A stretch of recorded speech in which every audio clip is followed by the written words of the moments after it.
সংসার চালিয়েছেন। এই সংসার চালিয়ে তারপরে তারা ধৈর্য ধারণ করেছেন যে অবশ্যই বিশেষ করে 5ই আগস্টের পরে নতুন সরকার আসার পরে তাদের কোন একটা সমাধান হবে, এই প্রত্যাশা তাদের ছিল।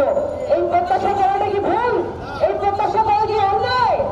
আজকে শেখ হাসিনার সরকার স্বৈরাচারী সরকার ছিল, তারা মানুষকে শোষণ করেছে, নিপীড়ন করেছে, নির্যাতন করেছে।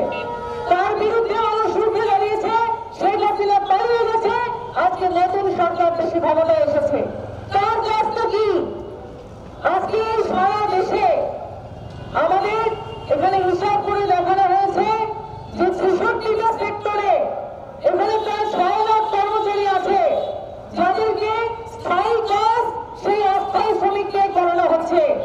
আজকে প্রত্যেকটা স্বাস্থ্য কমপ্লেক্সে ওয়ার্ড পায়ের যে কাজ, সেই কাজটা একটা স্থায়ী ধরনের কাজ, এই কাজ প্রত্যেক দিন প্রয়োজন হচ্ছে। সিকিউরিটি গার্ডের যে কাজ, সেই কাজটা স্থায়ী কাজ। নিরাপত্তা একদিন দরকার, 100 দিন দরকার না, এরকম তো বিষয়টা না। প্রত্যেক দিনই ওই স্বাস্থ্য কমপ্লেক্সের নিরাপত্তার কাজটা প্রয়োজন।